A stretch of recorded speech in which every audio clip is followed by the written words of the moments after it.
दोस्तों, यह घटना सच्ची घटना पे आधारित है। गुजरात के पास एक छोटा सा शहर था। अजय की नई नई शादी हुई थी।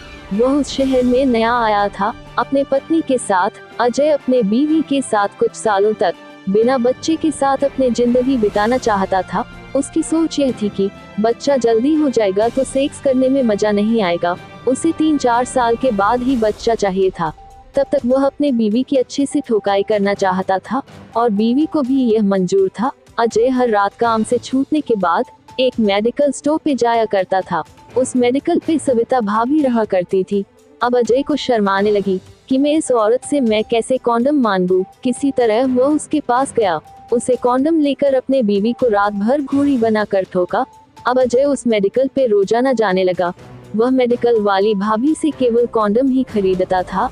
अब सविता भाभी भी सोचने लगी, इसकी बीवी कितने नसीब वाली है जो यह उसे रोज खोदता है। अब धीरे धीरे सविता भाभी अजय से पहचान बनाने लगी। अजय जब काम से छूटता तो सविता भाभी के मेडिकल पर जाकर कई देर तक बातें करता। अब सविता भाभी भी उसकी अच्छी दोस्त बन गई। सविता भाभी एक दिन अजय के आने के पहले ही पानी में वेगरा की 2 गोली डाली। वह अपने भी पी ली और अजय को भी पिला दिया। अब अजय मेडिकल पर बैठकर बातें करने लगा। अजय को वेगरा की दवा असर करने लगी। अजय ने कहा, भाभी मुझे कॉन्डम दीजिए, मुझे घर जाना है। भाभी ने कहा, अंदर आकर ले जाओ। अजय अंदर आकर नीचे कॉन्डम ढूंढता है। तब तक सविता भाभी अपना साड़ी और स्या ऊपर उठा देती है और कहती है, आज अजय मेरी सुरंग खोद दो और मुझे घोड़ी बनाकर ठोको। अब अजय भी नशे में आकर उसके मेडिकल का शटर नीचे करके उसके टांगों को ऊपर कर भाभी की गुफा की खुदाई करने लगा। अब सविता भाभी को अजय के साथ मजा आने लगा।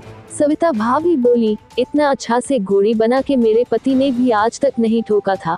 अब यह सिलसिला रोजाना चलने लगा। कुछ दिन बीतने के बाद अजय भाभी को कॉल करता है और बोलता है, भाभी आज लाल रंग की ब्रा और चड्डी पहन कर रहना, क्योंकि लाल रंग देखकर मेरा सांड और तेजी से भागने लगता है। अब भाभी भी लाल रंग की ब्रा पहनकर मेडिकल में आ जाती है। अजय आकर मेडिकल का शटर नीचे कर देता है। अब वह सविता भाभी के धीरे धीरे लाल रंग की ब्रा खोलता है। अब भाभी को वह शटर के पास झुका कर रेल रहा था। तब उस समय उसका पति आ जाता है। वह शटर ऊपर करता है। अब वह अपने पत्नी की यह हालत देखकर उसके अंदर क्रोध आ जाता है। वह शटर को नीचे कर अजय और अपने पत्नी को बहुत मारता है।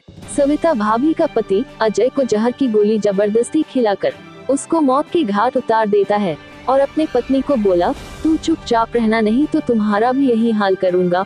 और वह लोग मेडिकल स्टोर छोड़कर भाग जाते हैं।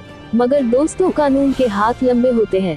जब मेडिकल के अंदर से बदबू आने लगी तो आसपास के लोग यह खबर पुलिस को देते हैं।